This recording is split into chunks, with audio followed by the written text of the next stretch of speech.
Halo Rek, di video sebelumnya aku telah mereview beberapa buku tahun pertama kedokteran gigi, dan di sini aku akan merekomendasikan buku per mata kuliahnya yang dibutuhkan oleh anak mahasiswa baru tahun pertama kedokteran gigi.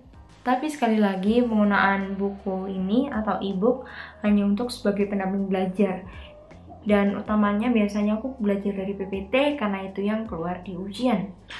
Jadi aku hanya akan menggunakan e-book kalau benar-benar tidak mengerti. Di video ini aku bakal nyebut beberapa buku yang memang aku pakai. Dan kalau misalnya aku nggak nyebut mata kuliah itu, maka aku hanya benar-benar menggunakan PPT dosen. Untuk kedokteran umum, aku menggunakan bukunya Principle of Anatomy and Physiology, penulisnya Gerard J. Tortora. Kenapa aku memilih buku ini? Karena dia itu tidak basa-basi, terus per babnya ada tujuan utamanya, terus ada kuis mini di akhir bab-babnya, terus gambarnya jelas, nggak pelit, terus rangkuman dalam tabel yang sangat memudahkan tentunya. Penjelasannya juga mudah untuk dicerna, bahasa Inggrisnya nggak terlalu sulit. Lalu untuk atlas anatomi manusianya, aku menggunakan Sobota Atlas of Anatomy. Aku pakai untuk biasanya nanti kalau praktikum kan ada tugas gambar, nah itu biasanya aku jiplak aja. Atlas yang berisikan 3 volume ini menurutku emang lengkap banget. Gambarnya itu ada di beberapa titik potong, terus kedalamannya beda-beda, ada superficial profunda gitu. Nah, bahasa yang digunakan ini juga Latin, jadi sesuai yang akan bakal keluar di soal pakai bahasa Latin. Kurangannya karena cuma atlas, jadi tidak ada penjelasan tentang hubungan-hubungan antar struktur itu. Selanjutnya untuk atlas anatomi yang aku rekomendasikan adalah Color Atlas of Anatomy, a Photographic Study of the Human Body dari Yokoji. Nah, ada 3 versi gambar seperti polosan sesuai asli, ada warnanya, lalu ada foto saat tulang-tulangnya dipisahkan, ada peredaran darah. Aku merekomendasikan Yokoji ini untuk belajar ujian anatomi karena yang keluar itu adalah foto-foto asli, atau kalau nggak pandemi itu biasanya di kadaver langsung. Jadi nanti ada, misalkan ada jarum, itu nancepnya di otot apa, trapesius kah, apakah. Selanjutnya adalah histologi. Histologi aku merekomendasikan bukunya Di Fiore, Atlas of Histology with Functional Correlation.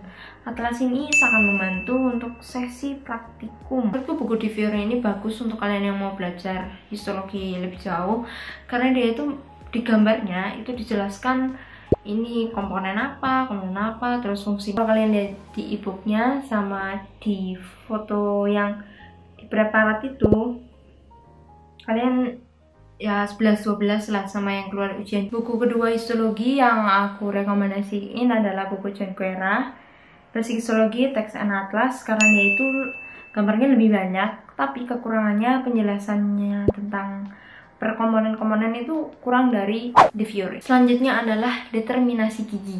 Determinasi gigi aku merekomendasikan buku Willa Dental Anatomy, Physiology and Occlusion, karena dia tuh membahas satu persatu sisi aspek mesial, distal, bukal, lalalala, itu semua dibahas. Gambarnya juga jelas, dan kalau kalian mau bikin ukir-ukir dari wax gigi yang pernah aku buat videonya di sebelah sini. Buku ini cocok untuk sebagai pedoman bila kalian mendapatkan tugas praktikum menggambar gigi sesuai skala. Namun kekurangannya adalah, contohnya tuh juga ada kadang gigi kanan, kiri, jadi kalau kalian nggak fokus gitu ngelihatnya bakalan salah kalau nggak lihat keterangannya. Buku kedua determinasi gigi yang aku rekomendasikan adalah bukunya Wellfel Dental Anatomy, karena dia itu mengisi kekurangannya dari Wheeler tadi.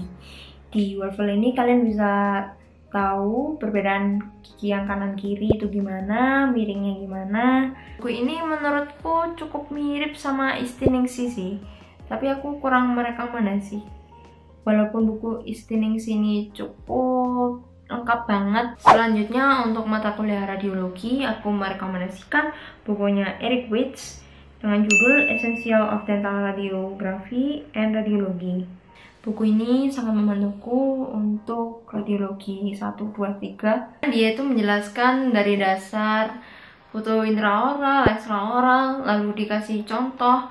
Dan aku paling suka untuk belajar interpretasi di situ karena yaitu misalnya abses, terus granuloma, terus kista. Kalau baru pertama kali agak susah ngeliatnya, jadi di buku ini dia tuh ngasih ilustrasinya seberapa parah sih itu dibilang abses. Lalu ada juga penjelasan di teksnya itu, misal kalau abses itu lebih dari 5 mm, terus bentuknya oval, dia itu ada tabel untuk membedakannya, jadi lebih mudah untuk belajar. Selain itu juga ada beberapa contoh foto radiografi. Kalau kalian tanya buku yang paling rekomendasi itu apa? Buku yang rekomendasi itu ada di buku yang dipakai dosen. Kalian bisa tahu dari PPM, biasanya di situ ada tertulis sumber-sumber referensi untuk blog itu apa. Jadi kalian baca itu aja. Memang kebanyakan e-book yang aku sebut tadi berbahasa Inggris, tapi menurutku itu lebih mending daripada kalian baca terjemahannya, karena terjemahannya itu kadang terlalu ribet dan aneh. Jadi mending baca Inggrisnya, lalu bisa ditranslate Google Translate kah atau langsung. Terima kasih sudah merequest video ini. Kalau kalian ada requestan video lainnya, bisa kalian komentar di kolom komentar bawah. Suara.